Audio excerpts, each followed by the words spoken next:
Alright y'all, welcome to my at-home silk press routine. As you all can see, I am starting off on some pretty kinky hair. My hair was a little tangled prior to a wash and go, so I did go in and do some light detangling.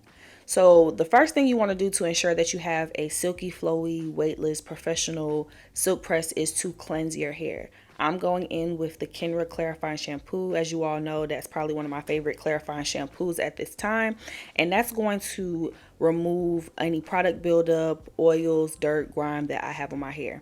So now I'm going in with this Olaplex chelating treatment. This is a professional only treatment. However, if you do have a stylist, I would recommend asking if she offers this as a service. This treatment does go in on a cortex level, and it purifies the hair by removing any deposits from hard water, well water, or just anything that has been sitting on the hair for a long time that I need to deeply cleanse my hair. So I don't do this super often, but because I want my silk press to be weightless and flowy and silky, and I know I tend to use like oils on my hair, I definitely wanted to cleanse my hair completely. So I let that sit on my hair for about 20 minutes, and now I'm going in and I'm rinsing, and I'm going in with my final shampoo, which is the Olaplex Bond Maintenance Shampoo. I do recommend that you go in with a clarifying shampoo as well as a moisturizing shampoo before doing your silk press. Also, an alternative I would say to that chelating treatment would be a detox shampoo, and I do like to use the K18 detox shampoo. So if you were doing this at home, I would say go in with your detox shampoo first, a clarifying shampoo second, and then you will follow that up with a moisturizing shampoo and a deep conditioner. Shampooing your hair is not going to harm your hair or cause your hair to dry out. You do want to ensure that you are using quality products that's going to ensure that they are properly cleansing your hair, and also with that moisturizing shampoo, it's going to restore the moisture. Okay, so back to the Olaplex Bond Maintenance Shampoo, which you see me using now. As you can see, a little bit did go a long way. So I don't use bond maintenance very often. I will use bond maintenance if I'm going to go in with a silk press, or if I feel like my hair has been feeling a little bit weak. This is not a shampoo that you need to reach for often. If you are color treated, I would say you can use this shampoo about once a month. But I know a lot of people may still be a little bit weary about Olaplex based off of the claims. But it's honestly, you don't need to use Olaplex all the time. You just need to use it when it is necessary. So after I went in with that Olaplex shampoo, I'm going in with one of my favorite deep conditioners that I use on myself as well as my clients. This is the Design Essentials Express Instant Moisturizing Conditioner. It has a really great slip for detangling, and honestly, I really just like how it restores the moisture back into my hair, especially after using a clarifying shampoo as well as that chelating treatment. And if you can see, I was kind of struggling a little bit to get that brush through my hair, but if you just wet the conditioner a little bit more and you start to see some foaming, that's how you know you have activated your conditioner a lot better. Alright, so as you all can see, I was also going in with my Tangle Teaser brush. That's probably one of my favorite tools, aside from a wide tooth comb, to detangle my hair with. And I'm just going in sections. That is really the key to, and y'all know I preach this so much on my channel, to work into sections.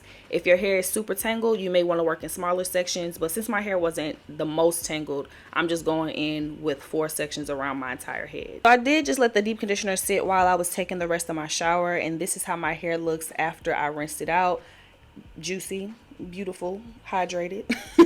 And I'm gonna let my hair sit in this microfiber towel for like 20 minutes. I know we all want our curls to pop back, especially after a silk press. So if you were to go in on super soaking wet hair and start blow drying your hair, you would be taking a lot of time to blow dry that hair. So instead, let your hair sit in a microfiber towel, and then I'm also going to show you all what I do to help minimize any damage afterwards. Now you just see I'm going in with my heat protectants. I went in with a water-based heat protectant. So the first one I did was the Kenra blowout spray, and then now I'm going in with the Paul Mitchell Skinny Serum. It's like a silkening serum. You know, some people may be familiar with Chi.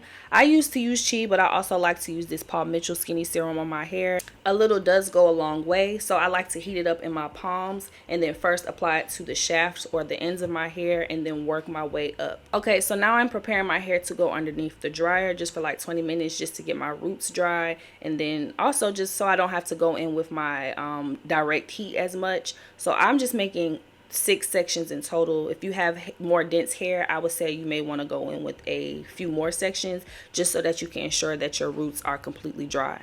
A lot of times, naturals, especially with thicker hair, we tend to have an issue with our roots getting dry with our silk presses or just with our blowouts in general. So I like to go in and get my roots dry under the dryer. I'll sit under there for about 30 to 40 minutes. All right, now I'm going to be showing you all 2 techniques that I use to blow dry my hair. This is an older video, so my round brush skills have definitely gotten better. But on this side of my head, I'm going in with my round brush. So with your blow dry technique, as you all saw earlier in the clip, I did take that one section and I split it in half. I just have a lot of hair and I want to ensure that my hair is completely and thoroughly dry. With a silk press, that is probably another top reason that people's silk presses may lead to heat damage, is because their blow dry is not it's not thorough. So if your hair is still some type of damp before you apply, well, when you apply a flat iron to your hair, that will result into heat damage. Also, your blow dry is definitely going to be the foundation and probably one of the most important things in your silk press. You honestly want your blow dry to be damn near straight before you apply that heat or that flat iron to your hair. You really just want your flat iron to seal the deal or to finish off the style. You don't want your flat iron to do all the work for you. So when you're doing your silk press at home, get that blow drying technique down good so that when you just hitting it with that press, it's just a little quick 1-2. So this is how my round brush side looked. It could be better, but my hair is pretty straight. So to do the paddle brush side, that's the second technique I'm going to show you all that I use to blow dry hair. I'm going in first with the tension method.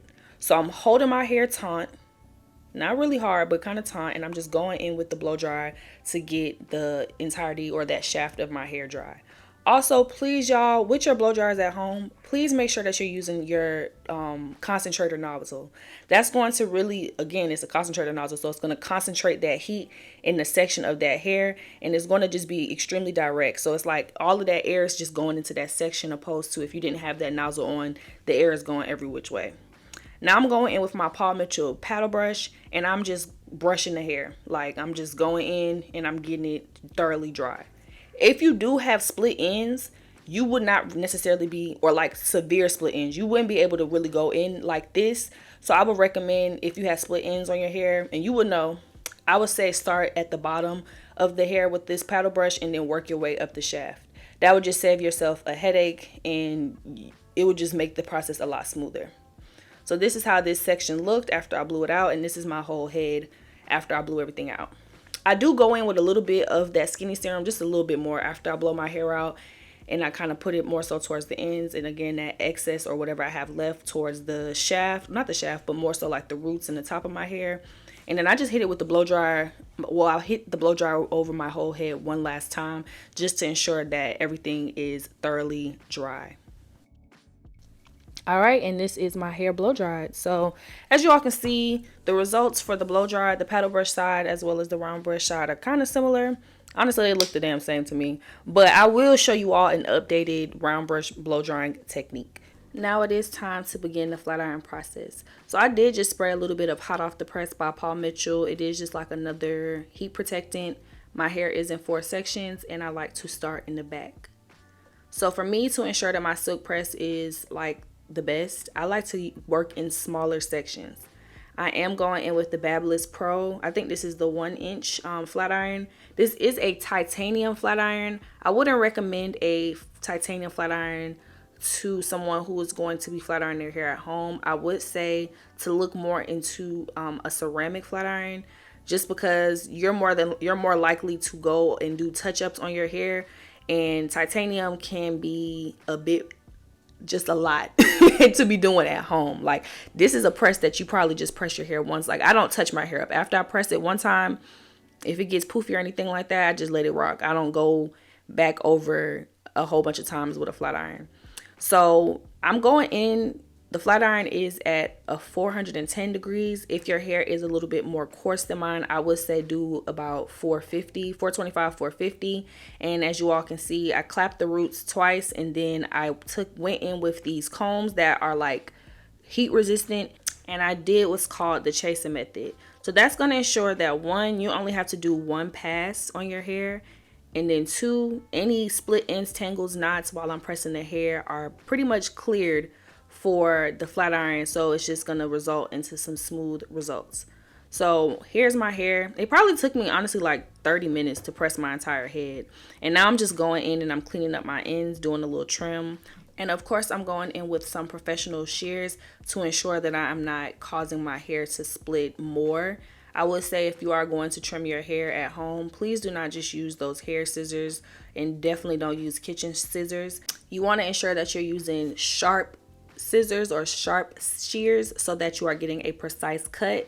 If you are using dull shears or scissors at home, that dull cut can honestly lead to more damage and cause the hair to split even more. So I will also be sure to tag or leave some suggestions for shears that you can find, especially like on Amazon. I'll leave that linked below, but I'll also put that in my Amazon storefront.